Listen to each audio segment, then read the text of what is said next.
नमस्कार, सुबह के बज चुके हैं 9 और मैं हूं आपके साथ सौम्य और आप देख रहे हैं के न्यूज। चलिए सबसे पहले बात कर लेते हैं गोरखपुर की, जहां सीएम योगी प्रदेशवासियों को बधाई दी है। मकर संक्रांति की प्रदेशवासियों को सीएम योगी ने बधाई दी है। मकर संक्रांति एवं खिचड़ी पर्व की ढेर सारी बधाई सीएम योगी आदित्यनाथ ने प्रदेशवासियों को दी है। प्रदेशवासियों को हार्दिक बधाई व शुभकामनाएं सीएम ने लिखा।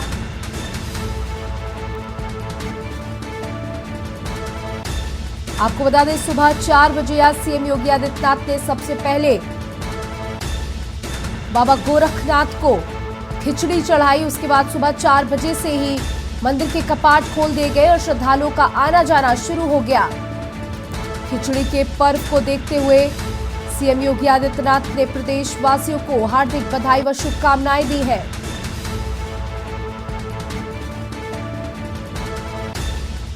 सीएम योगी ने प्रदेशवासियों को दी शुभकामनाएं एवं बधाई। आपको बता दें, आज मकर संक्रांति का महापर्व है। 14 और 15 जनवरी को 2 दिन बड़े ही धूमधाम के साथ ये पर्व मनाया जा रहा है। मकर संक्रांति की हार्दिक बधाई और शुभकामनाएं। आज मकर संक्रांति है। जगत पिता सूर्य की उपासना का पर्व पूरे देश के अंदर अलग अलग नाम और रूपों में यह पर्व मनाया जाता है। प्रकृति पूजा का एक और उसके साथ तारतम्य स्थापित करने का एक अद्भुत आयोजन। उत्तर भारत में मकर संक्रांति यह खिचड़ी पर्व के रूप में भी मनाया जाता है।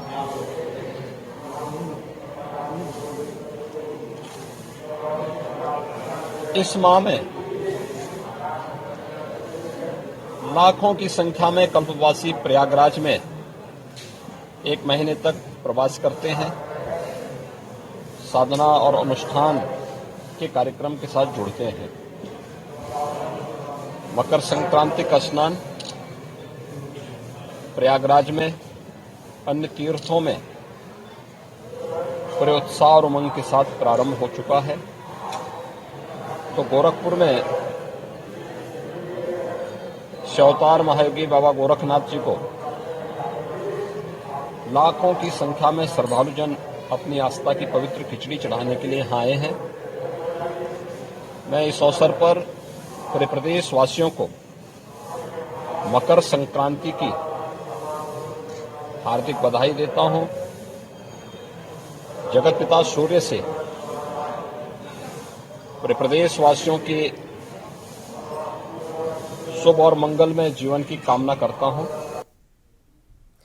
अब बात कर लेते हैं देहरादून की, जहां सीएम पुष्कर सिंह धामी का आज का कार्यक्रम आपको बता दें 11 बजे उत्तरायणी कैतिक मेले में शामिल होंगे धामी। विभिन्न विकास योजनाओं का करेंगे लोकार्पण व शिलान्यास। गांधी मैदान टनकपुर चंपावत में कार्यक्रम होगा। दोपहर 1 बजे देहरादून पहुंचेंगे सीएम धामी। तो आपको पुष्कर सिंह धामी का आज का दिन भर का कार्यक्रम अब बता रहे हैं,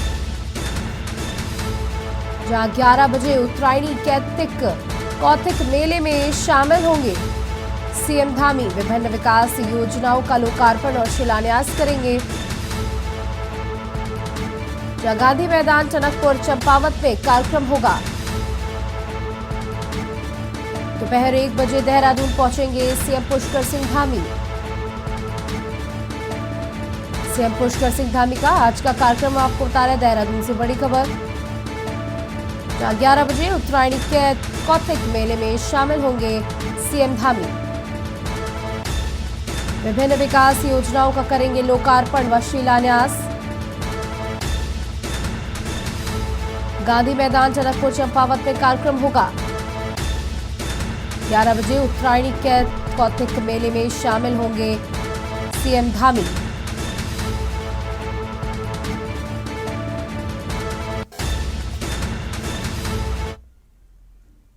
और इसी बीच दिल्ली से बड़ी खबर आपको बता दें, जहां नड्डा की दोबारा ताजपोशी। राष्ट्रीय कार्यकारिणी में यूपी से कुछ लोगों को मिलेगी जगह। यूपी से कुछ नए लोगों को मिलेंगी जिम्मेदारियां, कुछ को किया जा सकता है बाहर। बड़ी खबर आपको बता रहे, जहां यूपी योगी की कैबिनेट में जगह न मिलने वालों को मिलेगी जगह। नड्डा का दोबारा ताजपोशी है। राष्ट्रीय कार्यकारिणी में यूपी से कुछ लोगों को मिल सकती है जगह। यूपी से कुछ नए लोगों को मिलेगी जिम्मेदारी। आपको बता दें, योगी की कैबिनेट में जिन लोगों को जगह नहीं मिल पाई थी, कयास लगाए जा रहे हैं कि नड्डा की ताजपोशी आज होनी है। और उसी में राष्ट्रीय कार्यकारिणी में यूपी से कुछ लोगों को जगह मिल सकती है।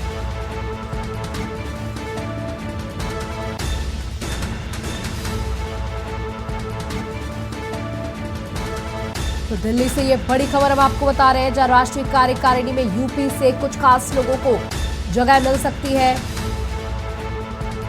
और बीजेपी के राष्ट्रीय अध्यक्ष के पद में दोबारा से ताजपोशी है जेपी नड्डा की। और इसी कार्यकारिणी से कुछ को बाहर भी किया जा सकता है। तो यूपी कैबिनेट से जो लोग चूक गए थे, उसमें नहीं लिया गया था, उनको मौका मिल सकता है इस कार्यकारिणी में। राष्ट्रीय कार्यकारिणी में यूपी से कुछ लोगों को मिलेगी जगह। सूत्रों के हवाले से ये बड़ी खबर हम आप तक पहुंचा रहे हैं, जहां जेपी नड्डा की ताजपोशी होनी है। और इस यूपी और राष्ट्रीय कार्यकारिणी में यूपी के भी कई लोगों को सम्मिलित किया जा सकता है। साथ ही जो लोग पहले से इस कार्यकारिणी का हिस्सा है, उन्हें बाहर का रास्ता दिखाया जा सकता है।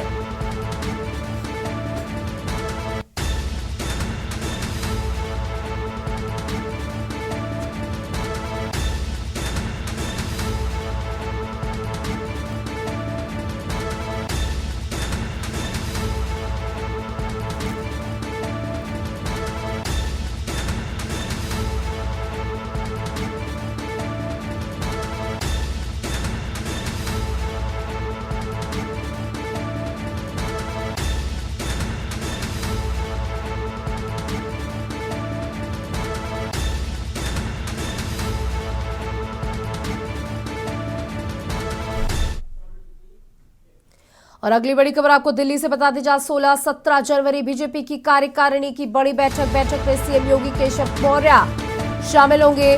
साथ ही ब्रजेश पाठक प्रदेश अध्यक्ष भूपेंद्र सिंह चौधरी भी शामिल होंगे। धर्मपाल सिंह सैनी, स्वतंत्र देव सिंह आज जाएंगे दिल्ली।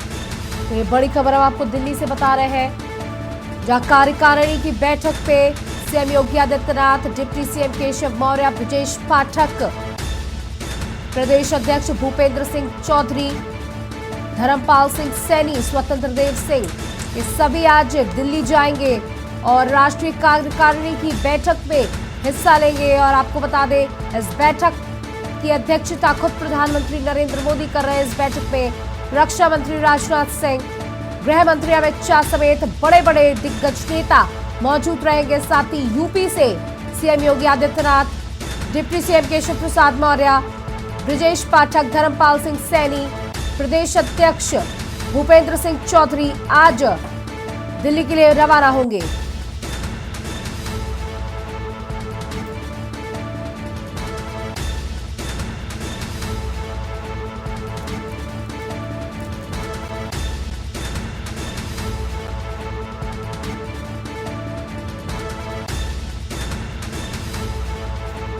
तो दिल्ली से बड़ी खबर, जहां 16 और 17 जनवरी को बीजेपी की कार्यकारिणी की बड़ी बैठक है। और इस बैठक पे सीएम योगी आदित्यनाथ, केशव प्रसाद मौर्य भी शामिल होंगे। आपको बता दें, ब्रजेश पाठक, प्रदेश अध्यक्ष भूपेंद्र सिंह चौधरी भी शामिल होंगे। धर्मपाल सिंह सैनी, स्वतंत्र देव सिंह आज सभी दिल्ली के लिए रवाना होंगे। कल और परसों यानी 16 और 17 जनवरी को बीजेपी की कार्यकारिणी की बैठक है।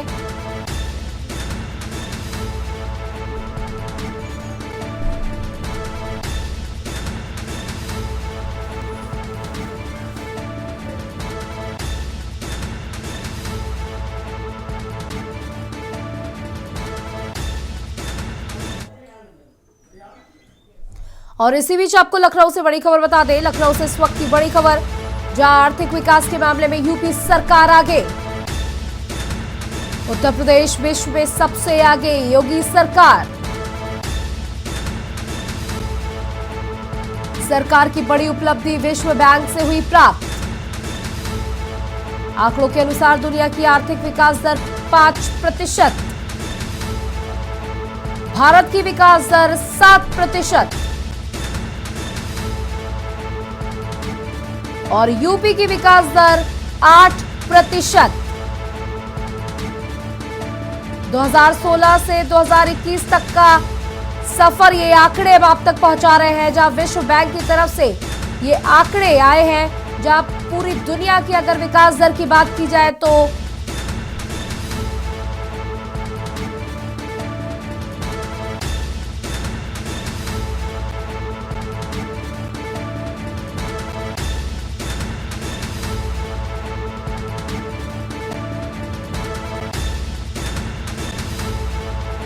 और इस खबर पर हमारे साथ सलाहकार संपादक केबक सिंह जी जुड़ चुके हैं।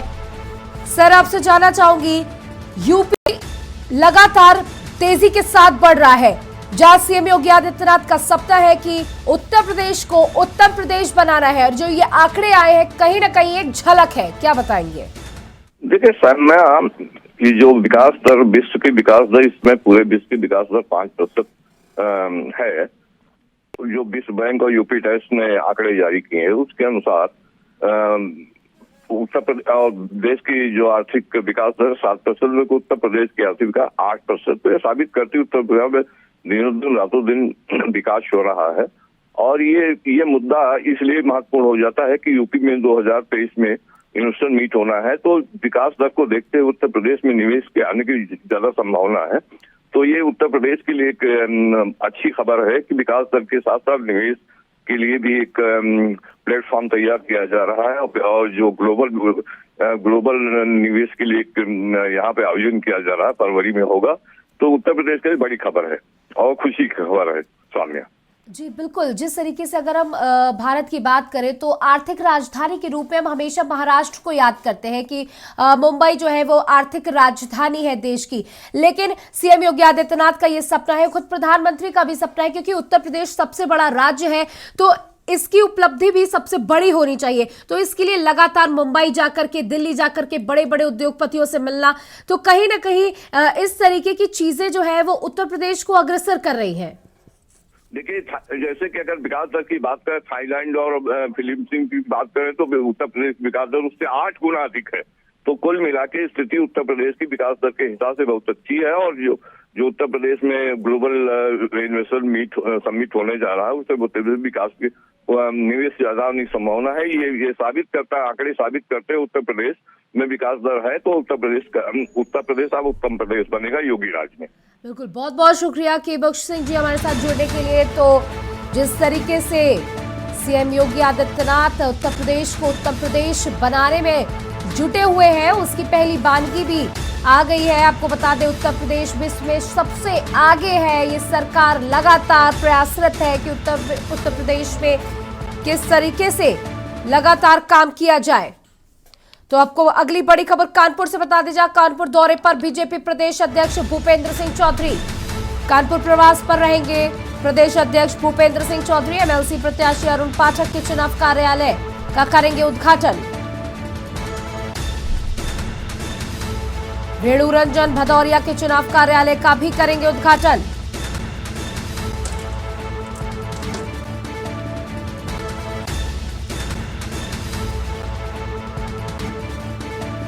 कानपुर दौरे पर बीजेपी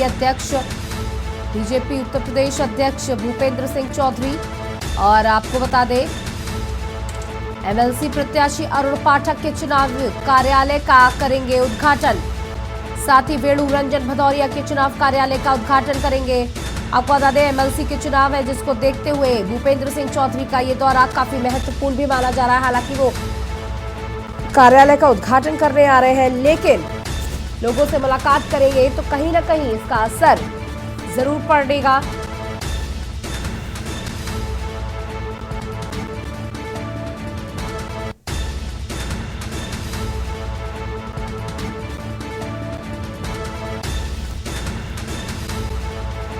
और इस खबर पर अधिक जानकारी के लिए हमारे संवाददाता मधुर जुड़ चुके हैं। जी मधुर, कानपुर प्रवास पर आज आ रहे हैं भूपेंद्र सिंह चौधरी, क्या कुछ जानकारी देंगे, क्या कुछ पूरे दिन का कार्यक्रम?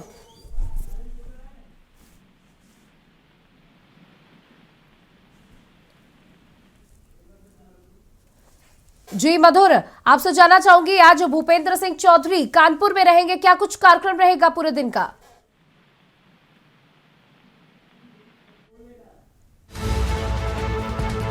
तो अब आपको ये बड़ी खबर बता रहे जाए, एमएलसी प्रत्याशी अरुण पाठक के चुनाव कार्यालय का उद्घाटन करने के लिए पहुंचेंगे भूपेंद्र सिंह चौधरी।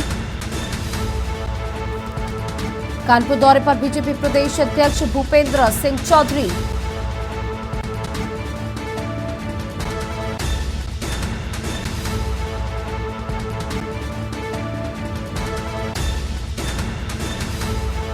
एमएलसी प्रत्याशी अरुण पाठक वेणु रंजन भदौरिया के चुनाव कार्यालय का उद्घाटन करने के लिए आ रहे हैं प्रदेश अध्यक्ष भूपेंद्र सिंह चौधरी।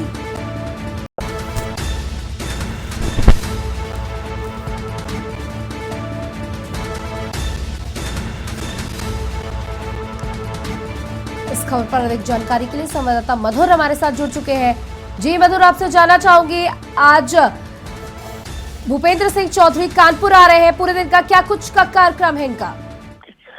आप बताते हैं, आज ये भूपेंद्र सिंह चौधरी प्रदेश अध्यक्ष भाजपा के, वो कानपुर आज सुबह 11 बजे आ जाएंगे। और जो अरुण पाठक विधायक भी सदस्य विधानसभा रह चुके हैं, और उनका आज कानपुर उन्नाव उत्खंड ताकत क्षेत्र के जो भाजपा प्रत्याशी हैं अरुण पाठक जी का केंद्रीय चुनाव कार्यालय का उद्घाटन करेंगे। उसके बाद वो लखनऊ के लिए रवाना हो जाएंगे। जी बिल्कुल, जिस तरीके से आज दोनों ही प्रत्याशियों के कार्यालय का उद्घाटन करने के लिए आ रहे हैं, लोगों से भी मुलाकात करेंगे, क्या कोई छोटी जनसभा भी आयोजित होगी इस दौरान? ये जो चुनाव कार्यालय खुल रहा है साकेत नगर में, जो अरुण पाठक जी का, वहाँ पे जो कितने कार्यकर्ता होंगे उनसे मुलाकात करेंगे, उनसे जो आगामी चुनाव, जो नगर निगम चुनाव आने वाले हैं, उनसे चुनाव में चर्चा करेंगे। उसके बाद 1 घंटे कानपुर रुकने के बाद लखनऊ वापसी चले जाएंगे। बहुत बहुत शुक्रिया मधुर हमारे साथ जुड़ने के लिए। तो आज कानपुर दौरे पर है प्रदेश अध्यक्ष भूपेंद्र सिंह चौधरी। दिल्ली से बड़ी खबर आपको बता दिया, सूत्रों के हवाले से बड़ी खबर मिल रही है, जल्द हो सकता है मोदी के मंत्रिमंडल का विस्तार। इसमें कुछ लोगों को मिल सकती है अहम जिम्मेदारी, जल्द हो सकता है मोदी मंत्रिमंडल का विस्तार।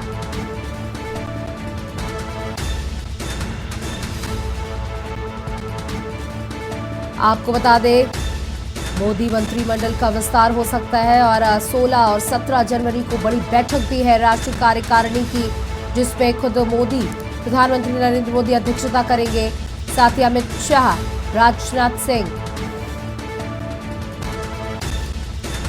और इस खबर पर अधिक जानकारी के लिए हमारे साथ प्रदीप विश्वकर्मा, हमारे एग्जीक्यूटिव एडिटर, जुड़ चुके हैं। जी प्रदीप जी, मोदी मंत्रिमंडल का विस्तार जल्द ही हो सकता है, कौन से बड़े चेहरे हैं जिन्हें जगह मिल सकती है? देखिए, ये जो मंत्रिमंडल का विस्तार है वो 31 तारीख के पहले, यानी कि जो बजट सेशन है उससे पहले ही हो सकता है। और ये अपने आप में एक बड़ी खबर होगी, और ये अंतिम विस्तार भी हो सकता है, क्योंकि इसके बाद चुनाव में जाना है। 2024 के का चुनाव है, अब से कुल 14 महीने बाद ये चुनाव शुरू हो जाएंगे। तो ये मुझे लगता है कि अंतिम विस्तार होगा, और इसमें उत्तर प्रदेश को खास ध्यान दिया गया, उसमें खास तवज्जो दी जाएगी। जो लोग उत्तर प्रदेश में योगी कैबिनेट में जगह नहीं बना पाए हैं और जो लोग छूट गए हैं, उनको उसमें समाहित करने की कोशिश की जाएगी। इसमें कुछ बड़े नाम हैं, कुछ लोगों को संगठन में भागीदारी दी जाएगी, जो कि 16-17 तारीख को अधिवेशन है, जिसमें प्रधानमंत्री खुद शिरकत करेंगे। मोदी, अमित शाह होंगे, राजनाथ सिंह होंगे, नड्डा होंगे। नड्डा को दोबारा से राष्ट्रीय अध्यक्ष बनाया जाएगा, और उसके बाद में उनका जो संगठन है उसका विस्तार किया जाएगा। उस विस्तार में उत्तर प्रदेश के तमाम लोगों को भी समाहित किया जाएगा, और उसके साथ साथ में जो लोग बच जाएंगे उनको मोदी के कैबिनेट में जगह मिलेगी। तो कुल मिलाकर के उत्तर प्रदेश पर पूरा फोकस है नरेंद्र मोदी का, क्योंकि उन्हें यहाँ से 80 की 80 सीटें जीतने का भरोसा है, और लेकिन वो किसी भी कीमत पर कोई भी कसर नहीं छोड़ना चाहते हैं। और यही कारण है कि उत्तर प्रदेश में जितने भी नेता हैं जो थोड़े बहुत नाराज हैं, उनको कहीं ना कहीं समाहित किए जाने की चर्चा चल रही है और इसी के मद्देनजर ये कैबिनेट विस्तार किया जाना है। इसके साथ और भी जहां पर जगह वैकेंसीज हैं, जैसे विधान परिषद में कुछ लोगों को भेजा जाना है, उनके भी नामों की चर्चा की जा रही है कि उनको कुछ लोगों को विधान परिषद में समाहित किया जाए। कुछ तमाम विभागों के उपाध्यक्ष और अध्यक्ष और सदस्यों के पद खाली हैं, उनको उसमें भी भर्ती किया जाना है। तो कुल मिलाकर के एक बड़ा संगठनिक 30 जनवरी तक ये सारे काम कर लिए जाने हैं और 30 जनवरी के बाद बाकायदा फुल फ्लेज में लोकसभा चुनाव के लिए भारतीय जनता पार्टी उतर सकती है। जी बिल्कुल, जिस तरीके से ये मोदी मंत्रिमंडल का विस्तार होगा और इसमें पूरी जो अगर रूपरेखा बनाई जाएगी वो 2024 को लेकर होगी, लेकिन 2023 में भी कई बड़े बड़े राज्यों में चुनाव है, तो कहीं ना कहीं उसको देख करके भी चुनाव किए जा सकते हैं मंत्रिमंडल में। बिल्कुल ठीक कहा आपने। 2023 में 9 राज्यों में चुनाव है और ये बहुत ही महत्वपूर्ण राज्य हैं। इसमें से कुछ कांग्रेस के पास है, हम बात करें जैसे राजस्थान की बात करें, मध्य प्रदेश की बात करें, छत्तीसगढ़ की बात करें या कर्नाटक की बात करें, ये राज्य 3 राज्यों में चुनाव है। तेलंगाना की बात करें और उधर छोटे जो स्टेट हैं ईस्ट इंडिया के, जिसमें हम त्रिपुरा की बात कर रहे हैं, नागालैंड की बात करें, तो ये कुल मिलाकर के 9 राज्यों में चुनाव है। ये राज्य भी बहुत महत्वपूर्ण है। ये राज्य हम कह सकते हैं कि सेमीफाइनल होंगे फाइनल के पहले, और जिसमें इसकी सरकार बनेगी वो एक उस नोट के साथ में 2024 के लोकसभा चुनाव में उतरेगा। क्या भारतीय जनता पार्टी राजस्थान में अपना कांग्रेस को विस्थापित करके अपना राज्य स्थापित कर सकती है? मध्य प्रदेश में 3 बार की सरकार बन चुकी थी, 4थी बार सरकार बनी है, क्या वहां पर 5वीं बार सरकार बन पाएगी? ये अपने आप में सबसे बड़ा सवाल है। छत्तीसगढ़ में शिबू सोरेन को वहां से हटा सकते हैं क्योंकि भारतीय जनता पार्टी इस बार पूरी तरीके से एसटी पर फोकस किया उसने, और यही कारण है कि राष्ट्रपति द्रौपदी मुर्मू जो कि एसटी वर्ग से आती हैं, उनको राष्ट्रपति बनवाया गया है, तो जिसका पूरा माइलेज 2024 के चुनाव में मिल सके। क्या उनके सहारे छत्तीसगढ़ में ये नैया पार लगाई जा सकेगी? कर्नाटक में क्या करेगी भारतीय जनता पार्टी, ये देखना काफी दिलचस्प होगा। जी बिल्कुल प्रदीप विश्वकर्मा जी, बहुत बहुत शुक्रिया आपका हमारे साथ जुड़ने के लिए। तुम्हारे एग्जीक्यूटिव एडिटर हमारे साथ जुड़े हुए थे जिन्होंने जानकारी दी कि 2024 को ध्यान में रखते हुए ये मंत्रिमंडल का विस्तार होगा और ये आखिरी मंत्रिमंडल विस्तार भी हो सकता है। और इसी बीच आपको बता दें, मकर संक्रांति पूरे देश में बड़े ही धूमधाम के साथ मनाया जा रहा है। सीएम योगी आदित्यनाथ ने भी प्रदेशवासियों को मकर संक्रांति की ढेर सारी बधाइयां दी हैं और आपको भी मकर संक्रांति के इस महापर्व की ढेर सारी शुभकामनाएं। तो मकर संक्रांति के पर्व पर गंगा स्नान किया जाता है। गंगा स्नान करने के लिए श्रद्धालु का जल सैलाब गंगा घाटों पर उमड़ा है। मां गंगा में श्रद्धालु आस्था की डुबकी लगा रहे हैं। लाखों की संख्या में श्रद्धालु ने लगाई है आस्था की डुबकी। स्नान दान का पर्व है मकर संक्रांति। मकर संक्रांति के पर्व पर गंगा स्नान करने के लिए श्रद्धालु का उमड़ा सैलाब। आपको बता दें, मकर संक्रांति के त्योहार के बाद ही सभी मंगल कार्य शुरू होते हैं। इस दिन सबसे पहले सुबह स्नान और दान का विशेष महत्व है। साथ ही प्रातःकाल से ही भक्त स्नान और ध्यान शुरू कर देते हैं। तो आप जानते हैं कि मकर संक्रांति का जो ये महापर्व है, ये स्नान और दान के लिए अति महत्वपूर्ण है। यानी सुबह प्रातः काल गंगा घाटों पर पहुंच करके लोग स्नान करते हैं और जरूरी नहीं है कि आप गंगा घाट तक पहुंचे। अगर आपको सुगमता है तो आप वहां पहुंचे, नहीं तो सुबह जल्दी स्नान करके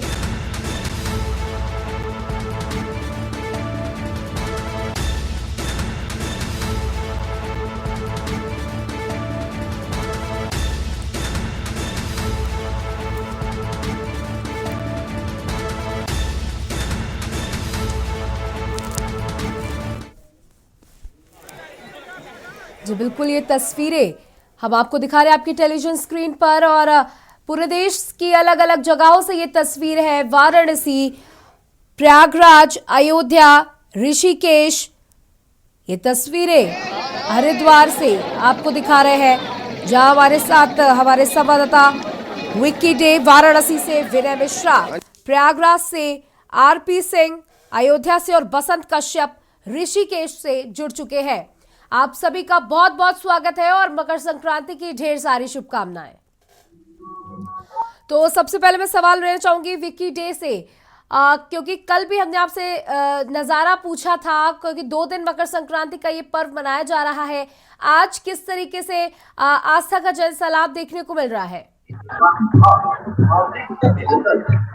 बिल्कुल, आपको बता दें कि 14 जनवरी को पड़ने वाला मकर संक्रांति कुछ वर्षों से 2 दिन के लग्नानुसार पड़ जा रही है। 14 और 15 को 2 दिन मनाए जाने लगे हैं और यहाँ पे काशी के घाटों पे जो नहान और दान का जो महापर्व ये मकर संक्रांति का दिन होता है, यहाँ लोग नहाने के लिए बड़ी संख्या में लोग आते हैं। आसपास के जिलों से, मऊ, गोरखपुर, बिहार, अन्य जिलों से भी लोग यहाँ आते हैं। कल जैसे भी आपको बता दें, कल भी लोगों ने कम से कम 3 लाख लोगों ने स्नान किया और आज भी भीड़ जो है अत्यधिक है, आज भी कोई कमी नहीं है। तो कहीं ना कहीं कह सकते हैं कि काशीवासी जो है आस्था के प्रति प्राथमिकता पहले देते हैं। जी, आज जिस तरीके से रविवार का भी दिन है, छुट्टी का भी दिन है, तो इसकी वजह से भी कहीं ना कहीं संख्या बढ़ ही होगी। तो इसको लेकर के क्या कुछ बताएंगे? साथ ही काशी विश्वनाथ में किस तरीके की भीड़, साथ ही बनारस से गोरखनाथ का भी जो डिस्टेंस है वो इतना ज्यादा नहीं है, तो गोरखनाथ मंदिर की तरफ कितने लोग वाराणसी से पहुंचे, इसका कुछ अनुमान आपको?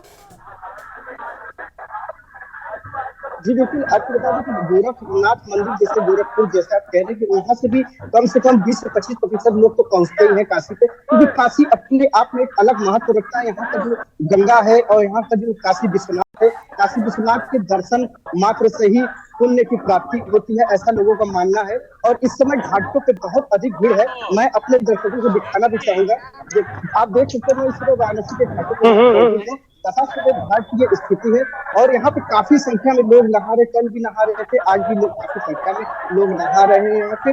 और आसपास के जिले से भी लोग जो आए हैं वो दर्शन पूजन करें। म्यूट है क्या?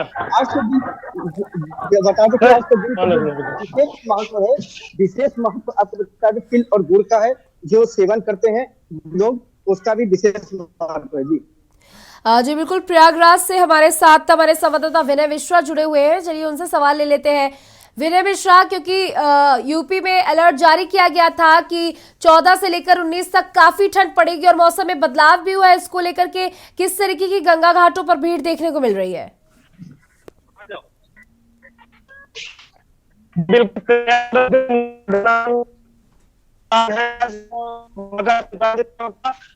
लाखों की संख्या में श्रद्धालु स्नान कर रहे हैं, महापर्व पर डुबकी लगा रहे हैं।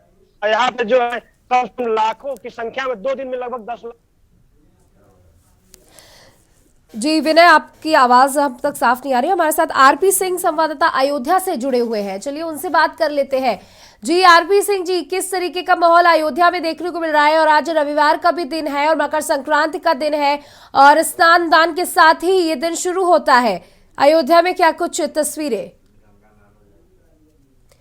आरपी सिंह जी अनम्यूट कर दीजिए प्लीज अपनी आवाज।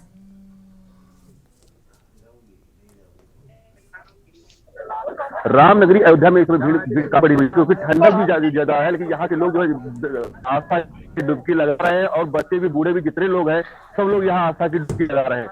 तो संख्या बहुत ज्यादा है यहाँ, क्योंकि प्रयागराज में भीड़ लौटने वाले यहाँ आ रहे हैं ना। जी, अगर ठंड की बात की जाए तो उत्तर प्रदेश में अलर्ट जारी किया गया था कि 3 दिनों तक बहुत ज्यादा ठंड पड़ सकती है। अयोध्या में मौसम किस तरीके का?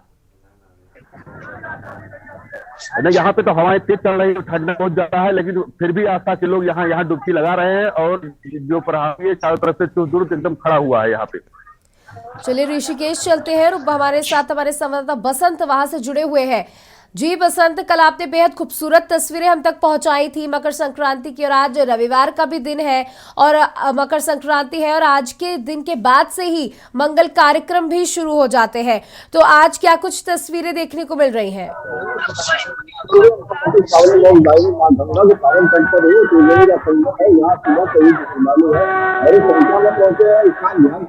पूजा अर्चना चल रही है। श्रद्धा और आस्था की डुबकी लगाकर माँ गंगा को मना रहे हैं। इसी तरह का यहाँ पर नजारा ब्रह्म मुहूर्त से देखा जा रहा है। यूं तो 14 जनवरी को मकर संक्रांति मनाई जाती है, लेकिन मकर संक्रांति का महापर्व विद्वानों और जितने भी जो विद्वान है उनकी गणना के अनुसार यहाँ पर जो मकर संक्रांति को 15 जनवरी को मनाई जा रही है। एक अलौकिक और अद्भुत दृश्य यहाँ पर त्रिवेणी के संगम पर देखा जा रहा है। लोग श्रद्धालु जो दूर से आए हैं स्नान कर रहे हैं, ध्यान कर रहे हैं। साथ ही साथ मैं बता दूं आपको देवों की नगरी है, देवताओं का यह वास है।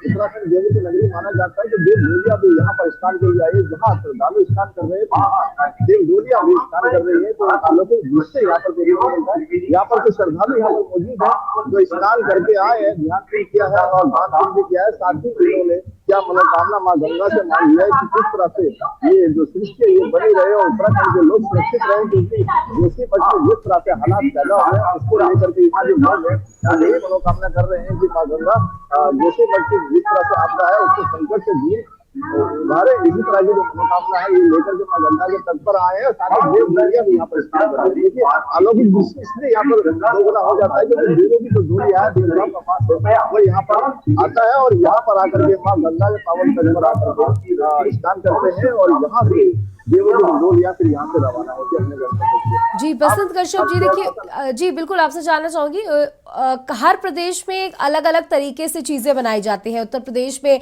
मकर संक्रांति कहीं ना कहीं थोड़ा अलग तरीके से, उत्तराखंड में बेसिकली किस तरीके से ये त्योहार मनाया जाता है, क्योंकि यहाँ पर तिल के लड्डू बांटे जाते हैं और कपड़े कंबल वितरण होता है। तो ऋषिकेश में उत्तराखंड में किस तरीके से इस त्योहार को मनाया जाता है, प्राथमिकता क्या होती है?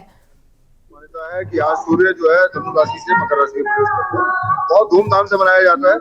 और मैं आज आपके चैनल के माध्यम से सभी देश प्रदेश और खासतौर पर ऋषिकेश वासियों को मकर राशि का जो हमें खिचड़ी संक्रांति, पहाड़ में इसको खिचड़ी संक्रांति के रूप में ही मनाया जाता है। पूरे देश में मकर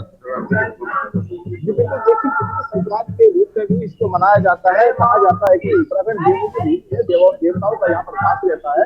पतित पावनी मूंगदानी मां गंगा के पावन तट पर मैं मौजूद हूँ। त्रिवेणी का संगम है, यहाँ पर सुबह से ही ब्रह्म मुहूर्त से स्नान चल रहा है, ध्यान चल रहा है और पूजा अर्चना चल रही है, साथ ही दान पुण्य चल रहा है। कई महीनों में इसके जो कहा जाए तो दोगुने जो पूरे हो जाते हैं, उपाय करते हैं, लोग आते हैं जाते हैं, फिर यहाँ पर आकर के जो मनोकामना लेकर के आते हैं उसको यहाँ पर पूरा होता है। इसी मनोकामना के साथ माँ गंगा के पावन तट पर आते हैं और यही सिलसिला ब्रह्म मुहूर्त से चला आ रहा है और देर शाम तक इसी तरह का जो नजारा है यहाँ पर देखने। जी विनय विश्व जी हमारे साथ प्रयागराज से जुड़े हुए हैं, चलिए उनसे बात कर लेते हैं। विनय, आपसे जानना चाहूंगी किस तरीके का प्रयागराज में माहौल है, क्योंकि प्रयागराज में स्नान बेहद शुद्ध माना जाता है, बहुत महत्वता रखता है। प्रयाग में लोग दूर दूर से प्रयागराज पहुंचते हैं स्नान के लिए, तो आज का दिन तो वैसे ही महत्वपूर्ण है। तो क्या कुछ नजारे देखने को मिले? जी बिल्कुल, आज का दिन बहुत ही महत्वपूर्ण है स्नान करने के लिए। यहाँ पे लाखों की संख्या में आप देख रहे हैं, सुबह से ही शरणार्थियों का तांता लगा हुआ है यहाँ पे और पुलिस की चप्पे चप्पे पे तैनाती है, सुरक्षा के पुख्ते इंतजाम किए गए हैं। और यहाँ पे जो है बैरिकेडिंग भी, जल स्तर भी लगाया गया है जहाँ पे शरणार्थियों को कोई दिक्कत ना हो स्नान करने में। एक की डुबकी यहाँ से दूर दराज से लोग आए हुए हैं और पुण्य की डुबकी लगा रहे हैं। जी जी बिल्कुल। और अगर आज सर्दी की बात की जाए तो किस तरीके का मौसम है, और पतंगबाजी की बात की जाए तो क्या इस तरीके के आयोजन किए गए हैं प्रयागराज में? जी बिल्कुल, यहाँ पे जो है जगह जगह पे बच्चों के लिए जो है पतंगबाजी के लिए भी व्यवस्था की गई है और यहाँ पे जो है सेल्फी नोच की व्यवस्था की गई है। प्रशासन द्वारा हर तरीके का ख्याल रखा गया है जिससे कि किसी शरणार्थी को असुविधा न हो। जी आप सभी का बहुत बहुत शुक्रिया हमारे साथ जुड़ने के लिए और तस्वीरें साझा करने के लिए। तो हम अलग अलग जगह से हमारे संवाददाता आपको तस्वीरें दिखा रहे थे, जहां वाराणसी, प्रयागराज, अयोध्या और ऋषिकेश की तस्वीरें हमने आप तक पहुंचाई, जहां पर लोग सुबह से ही स्नान के लिए गंगा घाटों तक पहुंच रहे हैं।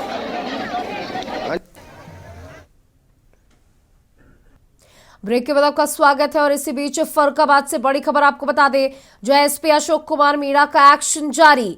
इस वक्त की बड़ी खबर फर्रुखाबाद से।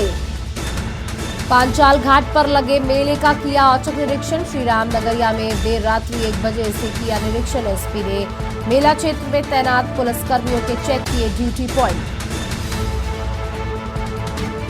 पुलिसकर्मियों को अपने ड्यूटी पॉइंट पर ही रहने के सख्त आदेश दिए गए। सीसीटीवी कंट्रोल रूम का भी निरीक्षण किया गया। एक्शन मोड के चलते मेले में पुलिस भी दिख रही मुस्तैद। पांचाल घाट गंगा तट पर लगे मेला श्री राम नगरिया का मामला।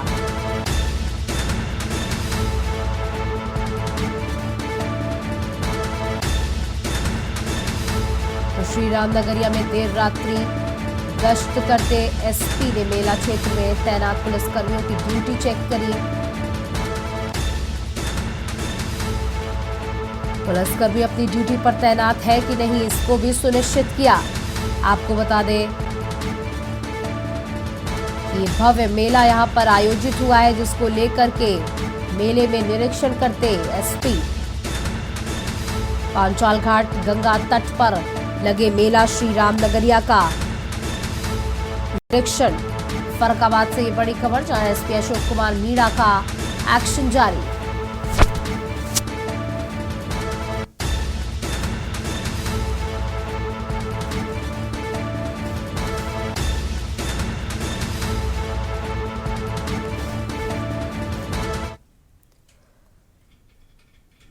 और इसी बीच रायबरेली से आपको बड़ी खबर बताते जा सपा प्रमुख अखिलेश यादव ने किया ट्वीट।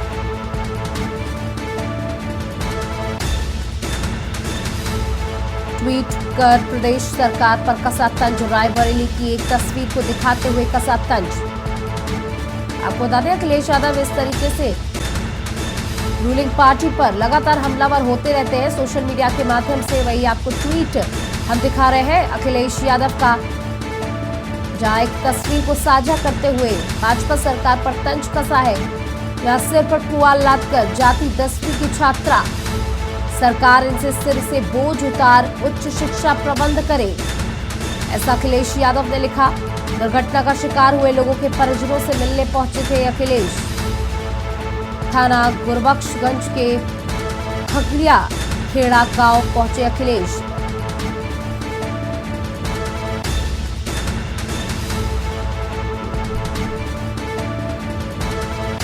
एसपी विधायक मनोज पांडे की मां का पुण्यतिथि कार्यक्रम था। कार्यक्रम में अखिलेश यादव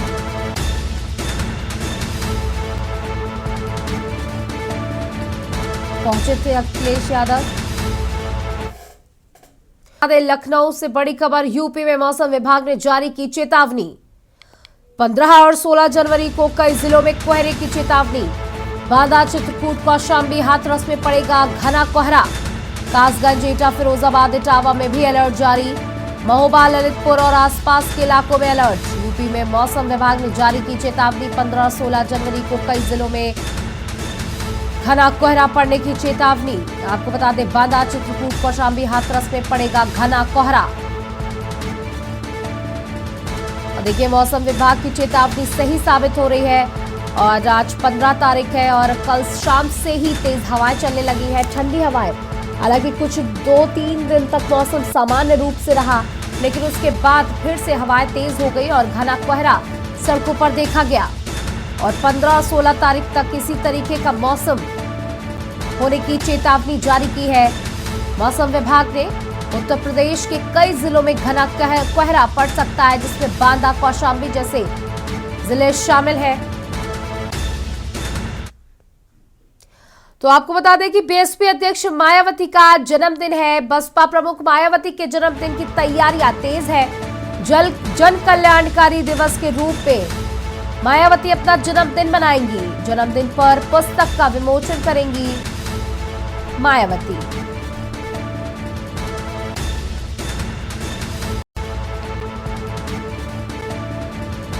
जन्मदिन पर पुस्तक का विमोचन करेंगी पूर्व मुख्यमंत्री उत्तर प्रदेश मायावती। आपको बता दें आज मायावती के जन्मदिन के मौके पर एक गाना भी रिलीज होने वाला है, जो कैलाश खेर की आवाज में होगा। और जल कल्याणकारी दिवस के रूप में अपना जन्म दिवस मनाएंगी मायावती।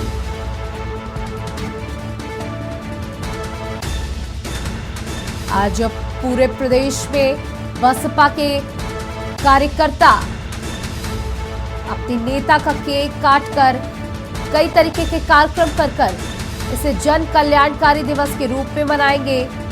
खुद मायावती ने इस बात का ऐलान किया कि उनका जन्मदिवस जन कल्याणकारी दिवस के रूप में मनाया जाना चाहिए। साथ ही आज उनके जन्मदिन के मौके पर कैलाश खेर की आवाज में एक गाना भी उनको डेडिकेट करते हुए रिलीज किया जाएगा।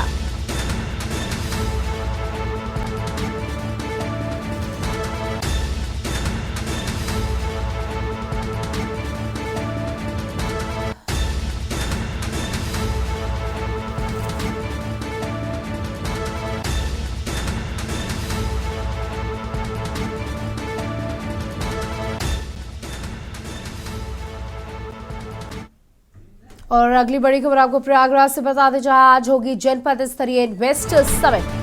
33,554 करोड़ के निवेश पर समिट में लगेगी मोहर। मंत्री नंद गोपाल गुप्ता नंदी इन्वेस्टर समिट में होंगे शामिल। समिट में करीब 800 इन्वेस्टर्स होंगे शामिल। 17,000 से ज्यादा लोगों को मिलेगा रोजगार। प्रयागराज में आज होगी जनपद स्तरीय इन्वेस्टर समिट।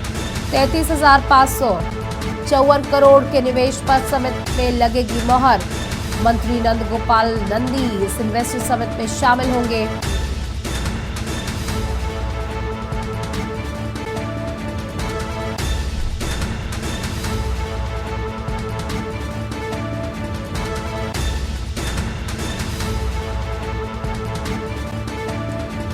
तो मंत्री नंद गोपाल नंदी से इन्वेस्टर समिट में शामिल होंगे और कई लोगों को, करीबन 800 लोगों को रोजगार देने की बात कही जा रही है, जहां 33,000 करोड़ का इन्वेस्टमेंट है। और इस खबर पर हमारे साथ विनय मिश्रा संवाददाता जुड़ चुके हैं प्रयागराज से। जी विनय, 800 लोगों के रोजगार मिलने की, 17,000 से ज्यादा लोगों को रोजगार मिलने की बात कही जा रही है। आज की इस स्तरीय इन्वेस्टर समिट की जानकारी दें। जी बिल्कुल, जानकारी के लिए बता दें कि प्रयागराज में आज जनपद स्तरीय इन्वेस्टर्स समिट 33,554 करोड़ के निवेश पर समिट की मुहर लगने वाली है। यहाँ जो मंत्री है नंद गोपाल गुप्ता नंदी इन्वेस्टर समिट में होंगे शामिल और समिट में करीब 800 इन्वेस्टर्स शामिल होने की संभावना है, जिसमें 17,000 से ज्यादा लोगों को रोजगार मिलने की संभावना है। जी बिल्कुल, एक बहुत बहुत शुक्रिया विनय हमारे साथ जुड़ने के लिए। तो समिट में करीब 800 से ज्यादा इन्वेस्टर शामिल होंगे। साथ ही 17,000 से ज्यादा लोगों को रोजगार मिलेगा और नंद गोपाल नंदी इस जनपद स्तरीय इन्वेस्टर समिट में हिस्सा लेंगे।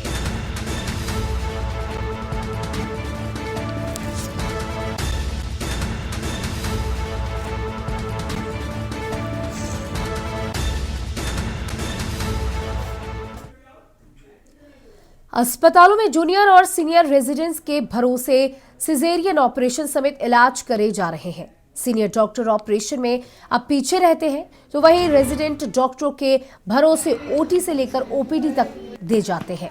लेकिन इन्हीं में से कुछ डॉक्टर्स की डिग्री पर सवालिया निशान भी खड़े होते हैं। जब मामला बिगड़ता है तो कोई भी मासूम इस दुनिया में जन्म लेता है तो घर के आंगन में किलकारियां और नन्हे कदमों की दौड़ के साथ छम छम करते घुंघरू की मीठी आवाजें खुशियां बिखेरती हैं। लेकिन राजधानी के लोहिया आयुर्विज्ञान संस्थान की महिला विंग मातृ एवं शिशु रेफरल हॉस्पिटल में सीनियर रेजिडेंट डॉक्टर ने सिजेरियन ऑपरेशन किया तो नवजात बच्ची की टांग भी तोड़ दी। दर्द से कर्राती बच्ची के जन्म लेने के कुछ घंटों बाद ही उसके पैर में प्लास्टर चढ़ गया। बच्ची की फीमर बोन टूटी है। वरिष्ठ चिकित्सकों की माने तो पैर की ग्रोथ कितनी होगी, इस सवालिया निशान खड़े हो रहे हैं। गोद में लिया हुआ पिता बस बच्ची की मुस्कान भी देख रहा है और उसके पैर को लेकर चिंता भी जता रहा है। सवाल उस सीनियर रेजिडेंट डॉक्टर से और उसके ऊपर ये सवाल उठ रहे हैं कि आखिर उसने डिग्री हासिल की तो कहां से हासिल की?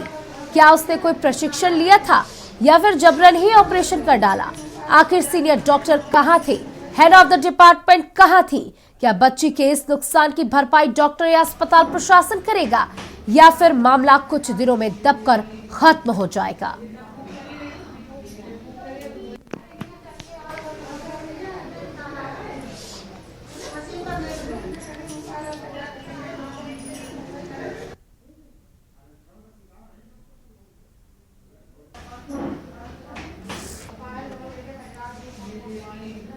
नाम है आपका? मेरा नाम रजनीश सिंह, मैं तेलीबाग में रहता हूँ। मैंने अपनी पत्नी को परसों शाम एडमिट कराया था लोहिया अस्पताल में 200 बेड वाले में, जिसमें मेरे वाइफ को मुझसे बिन बताया ऑपरेशन कर दिया गया, मुझे बताया नहीं गया और लापरवाही साथ ऑपरेशन किया गया, जिससे मेरी बच्ची का पैर टूट गया और ऑपरेशन से बच्चा हुआ तभी पैर टूट गया। ये लोग जो डॉक्टर आरती ने ऑपरेशन किया था उनको कोई आइडिया नहीं था ऑपरेशन करने का, ज़बरदस्ती उससे ऑपरेशन कराया गया और मेरे बच्ची का पैर टूट गया। राजधानी लखनऊ के लोहिया संस्थान की महिला एवं शिशु रेफरल हॉस्पिटल में गर्भवती महिला का ऑपरेशन किया गया। नवजात बच्ची का जन्म हुआ, लेकिन ऑपरेशन करने वाली डॉक्टर सीनियर रेजिडेंट थी। उसने ऑपरेशन के दौरान बच्ची का टांग पकड़ के उसको बाहर खींचा। बच्ची की फीमर बोन टूट गई। बच्ची दर्द से कराहने लगी और बच्ची के जन्म लेने के तुरंत बाद बच्ची के पैर में प्लास्टर चढ़ा दिया गया। अब ये बच्ची क्या और बच्चों की तरह आंगन में दौड़ पाएगी? क्या दौड़ के गोदी चढ़ पाएगी? ये बड़े सवाल हैं। तमाम लोगों से बात हुई, लेकिन वक्त बताएगा कि आखिर बच्ची के पैर की ग्रोथ कितनी होगी। करने वाली उस डॉक्टर के ऊपर अब सवालिया निशान खड़ा हो रहा है कि आखिर उस डॉक्टर ने कहां से डिग्री हासिल की। क्या उसको कोई प्रैक्टिकल नहीं कराया गया? क्या उसको सिजेरियन करने की कोई भी जानकारी नहीं थी? आखिर कहाँ थे वो सीनियर डॉक्टर, कहाँ थी एचओडी? किसने उस डॉक्टर को ऑपरेशन करने की पूरी तरह से परमिशन दी?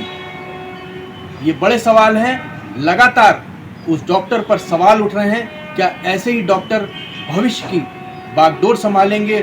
भविष्य में लोगों को ऐसे ही डॉक्टरों से इलाज कराना पड़ेगा? क्या ये डॉक्टर सही में डिग्री हासिल करके पढ़ाई करके आए हैं, या फिर जबरन किसी प्राइवेट हॉस्पिटलों से डिग्री हासिल करने के बाद ये इतने बड़े बड़े संस्थानों में काम करने लगे हैं? कैमरामैन रियाज के साथ मनीष श्रीवास्तव, के न्यूज़ लखनऊ। उत्तर प्रदेश में सड़क दुर्घटनाओं को लेकर उत्तर प्रदेश सरकार ने सड़क सुरक्षा को लेकर संबंधित अधिकारियों को दिशा निर्देश दिए। सीट बेल्ट और हेलमेट लगाने के वाहन चालकों के लिए कहा, जो लोग इसका पालन नहीं करते हैं उनके विरुद्ध कार्रवाई करने के दिशा निर्देश भी दिए। लेकिन बदायूं में तो जो जिम्मेदार है वो खुद सीट बेल्ट का प्रयोग नहीं कर रहे।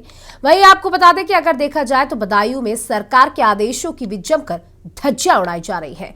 बदायूं के मुख्य चौराहे पर रेड लाइट कई महीनों से खराब पड़ी है। संबंधित अधिकारी बिल्कुल भी ध्यान देते हुए नजर नहीं आ रहे, न ही सीट बेल्ट और न ही हेलमेट का पालन कर पा रहे हैं। यहाँ तक कि जो जिम्मेदार है वो भी सीट बेल्ट नहीं लगाते हैं। साथ ही आपको बता दें कि लापरवाही के चलते आए दिन सड़क पर दुर्घटनाएं होती रहती हैं। मुख्य चौराहों पर ट्रैफिक पुलिस भी ट्रैफिक का पालन कराने में असफल दिखाई देती है। सरकार के आदेश अनुसार लगातार निर्देश भी दिए जा रहे हैं जो लोग ट्रैफिक नियमों का पालन करें, लेकिन बदायूं में देखा गया है कहीं पर भी ट्रैफिक नियमों का पालन नहीं किया जा रहा है।